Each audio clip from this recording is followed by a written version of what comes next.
Grade 8 SSC Board. Nature created man and woman as equals. The house and its surroundings are a sight of peace in the early morning of April. It nestles by the side of a small stream of crystal clear water. The stream tumbles down the green mountains only 2 miles or so away. There is a stretch of hundreds of acres of fertile land rolling with yellow mustard flowers between the mountain range and the house. A garden is in front of the house. Trees of many kinds bearing flowers of various hues and fruits grow on all sides of the house. The courtyard smells of jasmine, which blooms in bunches of white pearls. The fragrance mingles with the thin smoke that rises from sweet-smelling incense sticks.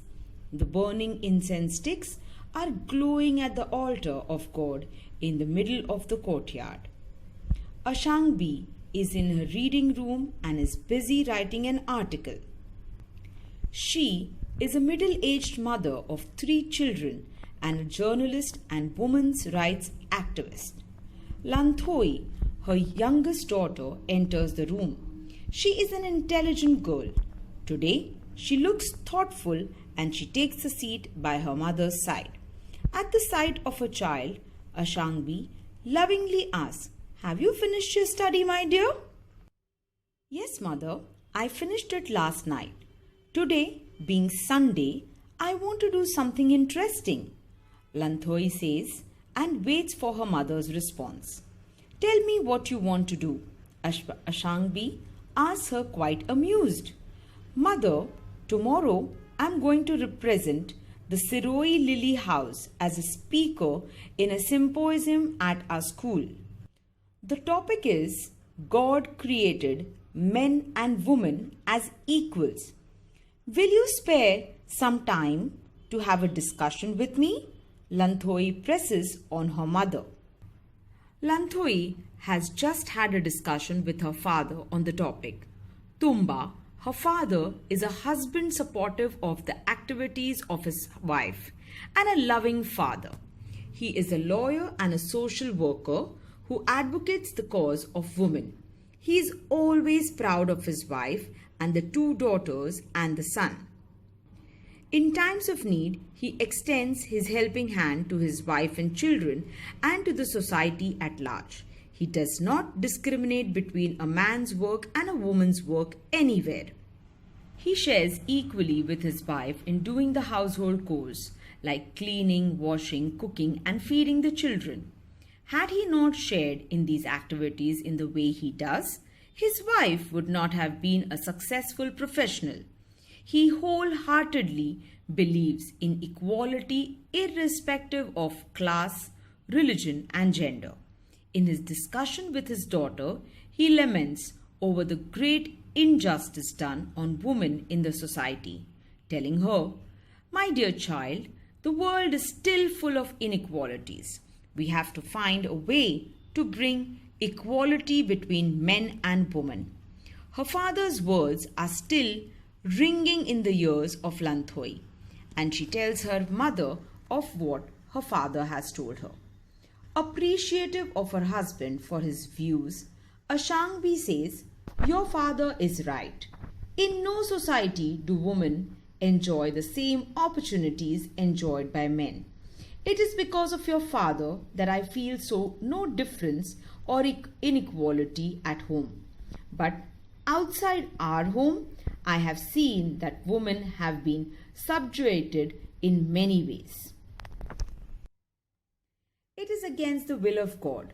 God has sent men and women to our earth to share the joys and sorrows of life equally, to share His blessings and to enjoy the bounty of nature equally. This is what your topic means." Ashangbi knows well that men and women are equal. Women, who are half of the human race, are as important as men. She writes and talks about such topics. Her daughter, though a child, also understands well that her mother is not a person of lesser quality. than her father. She says, "Our home is full of love with you, mother." The mother beams with joy at the words of her daughter. As a matter of fact, mother is the foundation of love in a family. This bond of love is beyond comparison with anything else in the world. It is because of this that motherhood has been glorified and women accept the challenges in life to become a mother. Showing deep affection, Ashangbi continues, "Pioneer women testify to the equality of women with men. Actually, life is not impossible. Life is not possible without both women and men." Lanthawi has been fascinated by the stories of pioneer women. Her grandmother had narrated many stories of brave queens like Linthoin Gambi and Kuran Ganayani, who were as brave as kings. There were also many brave women among the common people. These women, as her grandmother narrated, were makers of home, family, society, and the nation. They were civilizing influences. At the same time, they were also adventurous who claimed their shares in free land, plowed and raised crops with their own hands, and drove cattle. Modern women have become mountaineers, naturalists, astronauts, scientists, soldiers, and political leaders. This proves that there is nothing a woman cannot do, and also that women and men were created as equals. Then she asked her mother further, "Mother, you've thrown light on the equality of men and women and also have emphasized that the world is still an unequal world. Then what I would like to know is if there are moral, social and legal provisions to enable women to express their physical and mental potential and to set themselves free from suppression."